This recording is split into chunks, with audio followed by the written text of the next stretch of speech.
നമ്മുടെ നാട്ടിലെ സ്ത്രീകൾ പ്രസവത്തിന് ശേഷം അവർ കൂടുതൽ കോൺസെൻട്രേറ്റ് ചെയ്യുന്നത് ഈ നാടൻ മരുന്ന്, കുളി, ഉഴിച്ചിൽ, വയറുകെട്ടൽ ഇങ്ങനെയുള്ള കാര്യങ്ങളാണ്. ഒരു പ്രസവം കഴിയുമ്പോൾ ഏറ്റവും കൂടുതൽ ക്ഷതം സംഭവിക്കുന്നത് യോനി ഭാഗത്തെ മസിലുകൾക്കാണ്.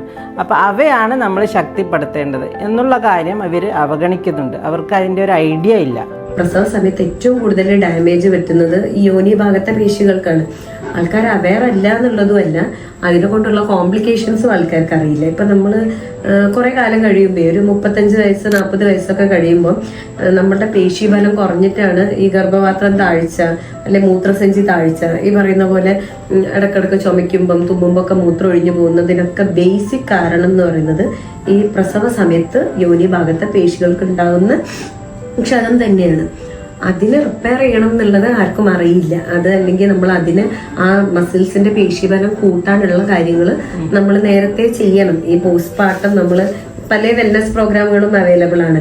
പിന്നെ നമ്മൾ എന്താ പറയുക, ഈ പറഞ്ഞ പോലെ എണ്ണതീച്ചൂളി ഇങ്ങനത്തെ കാര്യങ്ങളുടെ ഒക്കെ കൂടെ ഈ പേശീബലം കൂട്ടാനുള്ള കാര്യങ്ങളും നമ്മൾ ചെയ്യണം.